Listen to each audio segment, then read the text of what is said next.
All right, our guest today left the glitter of Hollywood to live a simpler life. He is known as the cowboy philosopher. Welcome, author Carew Papritz. We are so happy you are here. It is so great to be here on your set. Thank you so much for inviting me. I really appreciate it. We've got to talk about your book because it is receiving numerous awards. So tell us about it. It's called The Legacy Letters.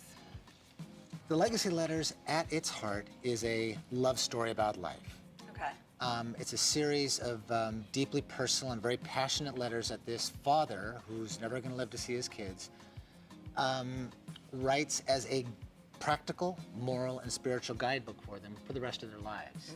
And there's also a bit of a love story, too. He and his wife separated under these tragic circumstances, so there's this sense of forgiveness and redemption that goes along with the rest of the book, interwoven within these letters. Wow. So at first, when I saw the book, I thought it was you writing to your children, but you're taking on this persona of this man who's writing this, which I think is a very interesting. Of course, he's got to be. I just wiggled it. I mean, someone says, is this autobiographical? And I say, you know what? Writers write what they know. So yeah, absolutely. Wow. And now we mentioned you left a film career in Hollywood so you could become a cowboy in Arizona. What inspired you to make that life change? I mean, that's a big change. That's a big change, and I think Look at you. Look at that guy. We don't all ride our horses to Barnes Barnes and and Noble. So tell us about that. Why make the change?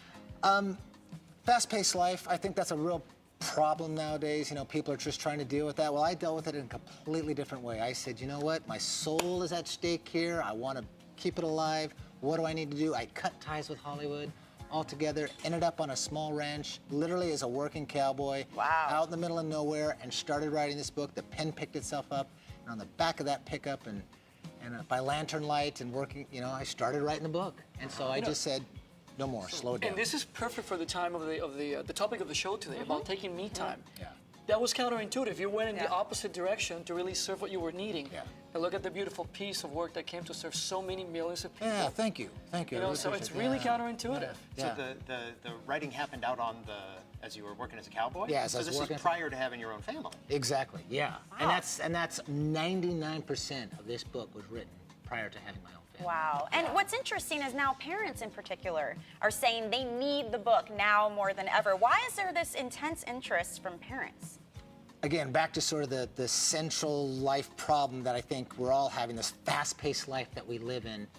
And I think parents are so afraid of this technology-drenched, social media life that our kids are getting wrapped up to and sucked up into, that we don't know whether they're going to learn these important ideas out there. And so parents are picking this up and going, oh, this is how you say thank you and please?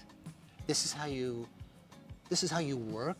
Imagine that. Imagine that. What I love about this, though, is it's a lot of things that you don't normally say out loud to your kids, but yet you're conveying it through these pages. And I was telling you that I lost my husband 19 months ago, and so he had the opportunity to create these videos that are sort of like what you did here, that are to my kids that they'll watch later on when they're teenagers or older. And, you know, I think it reminds us as parents to share these kinds of things with our kids while we have the opportunity to. Are you receiving feedback that parents are taking this as an example and creating their own legacies? Yeah, and I'll tell you a wild, quick story. At a bookstore signing the other day, this mother and this teenage son come by. He's on his cell phone. I say, whoa, whoa, whoa. And because I can say whoa. No, you said whoa, whoa, whoa. So they, all right. Thought I'd narrate for you. so they come down. I tell her about the story. She says, oh, that sounds interesting. I said, no, let's cut to the chase. I believe in this book. I believe in these words. I 100% guarantee that if you open this book to any page, you will turn the next page. Ooh. So she picks it up, turns. Oh, I said to the boy, you too. So he picks up his copy, he turn, and put it down, and that was it. Carew, thank you. Yes. Thank you so much Thank you for so sharing much. I that. really If you appreciate guys it. want to get more information, head to www.thelegacyletters.com and bookstores nationwide. You just may see Carew riding in on his horse. You never know. Don't go anywhere. Emotional Mojo will be right back. Thank you. Thank you. Such a good sport.